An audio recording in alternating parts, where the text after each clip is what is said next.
What's going on, guys, and welcome back to another video.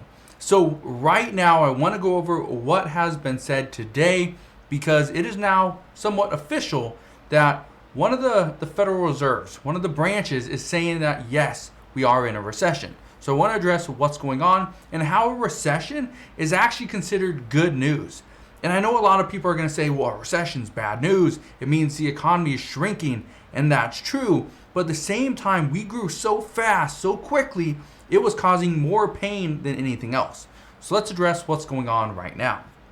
First off, one of the people that initially called the 2008 financial crisis or the Great Recession, they said recently that they believe this current recession, and yes, he did say a current recession because he believes that we are already in a recession and have been for the past 6 months. He stated this recession will be worse and last longer than the Great Recession.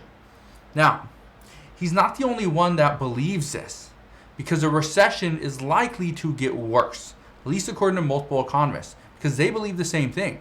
And when I listen to interviews from executives, from large corporations, from bankers, from major financial institutions, from congressmen and women, from real estate experts, and even everyday people, they're all saying a similar thing, and that is that nobody's doing anything about the potential recession, and the only way out of this mess is through it. So why is this good news? Well, the reason why this is good news is because the sooner we can pretty much jump into a recession, hopefully the sooner we can get out of this recession and we will be back to normal. Well, here's what the Federal Reserve out of Atlanta said today. Look at this. They posted this on Twitter. They said, on July 1st, okay, well actually this was posted on July 1st, but I want to bring this up to you today. They said on July 1st, the GDP Now model nowcast of real GDP growth in Q2 of 2022 is negative 2.1%. You can see it right down here, okay, negative 2.1%. This is the Atlanta Fed's GDP Now estimate. The reason why this is so important is because this is the second quarter of negative GDP growth. Now, here's why this right here is so important. What we know is that we have to get out of this. We have to get out of this in some way. The best way to get out of this potential recession, according to some, is to go through it. That would be the fastest. If we continue to be right there on the line of are we going negative, are we not, are we considering going forward with additional growth, the problem is we're likely to see higher inflation. Well, recession doesn't have to be bad. A recession doesn't have to last very long. It could be quick, like we saw back in 2022. The good news is that we're already preparing for a recession. Businesses are already doing what they normally do in a recession. They're laying people off, right? We're not seeing wage increases. We're seeing hiring freezes, right? We're seeing businesses pretty much slow down. We're already preparing for a recession, so experts are once again saying that yes, this is good that we are already here. And again, what we're really trying to do now is just wait for those experts, those government officials to come out and say, you know what, we're in a recession. That yes, it's official, we're in a recession. Honestly, it's pretty much official. We are in a recession. We have been for over 6 months.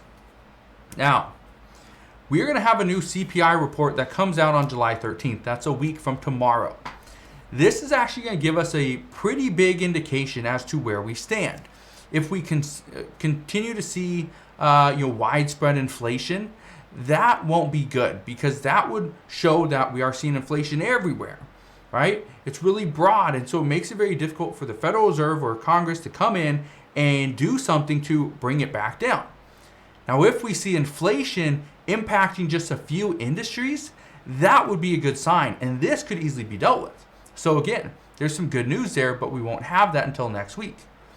Now, some more good news is that gas prices are already dropping. Now, this is likely a sign of demand destruction, which we knew we were going to see right before the July 4th holiday weekend. Well, we're already in July 5th. And as of today, gas prices are at $4.80 a gallon nationwide here in the United States. This is 3 weeks after 3 weeks after the peak of 501 that happened on June 14th. Now, this is a clear sign of a recession, okay? And the clear sign is crude oil has gone down by 8%. It went under $100 today. It dropped by like 8.8%, which is pretty big. So it was actually at like $99 per barrel for quite some time. We haven't seen this since May 9th of 2022.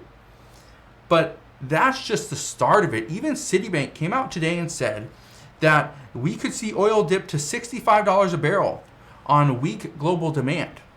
And the fact that President Biden's proposed federal gas tax holiday, this was completely dismissed. This is considered another positive sign for demand destruction, which will ultimately help out the American people. It may not be today, may not be tomorrow, but in the near future. Now, another thing that's been impacting or has been impacted by demand destruction is wheat.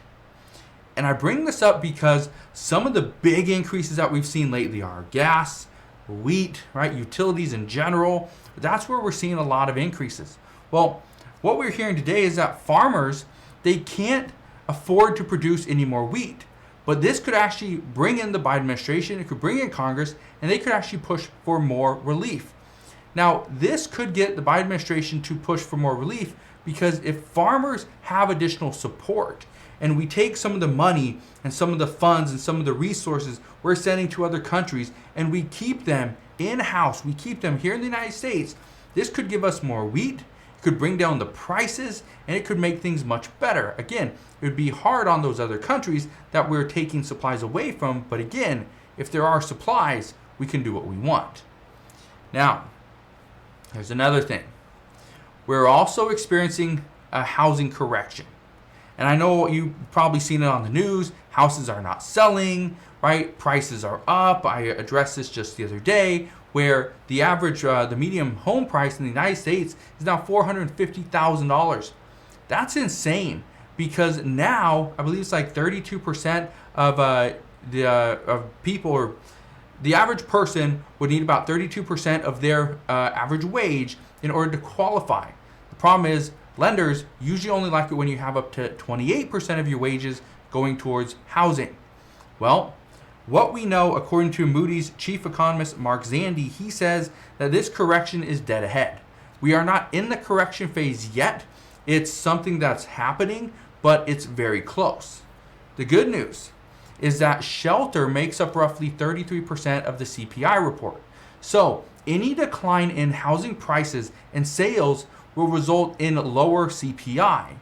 The only problem as of right now is the expectation is for this next week, again on July 13th, we're going to see inflation or that CPI report come in at 8.8%. That's 0.2% hotter than it is right now. So the only problem going forward is we will likely not see CPI come down until September or potentially October of 2022. That means we will likely see the peak either this next month, okay, or pretty much this month in June, even though we're in July, because CPI is reported backwards, okay, it's a lagging indicator. It will be either the peak at 8.8% for June, or we could see the peak in July. Chances are it will not be in August. So that's good news there. But again, as always, as I find out more information, as we know what's going on, what's happening with the U.S. economy, what's happening with our government officials, I will let you know everything, and I'll break down what's going on as soon as we get that information. Again, just want to thank you guys for watching. Have a wonderful rest of your day. Consider subscribing, and I'll see you guys on the next one.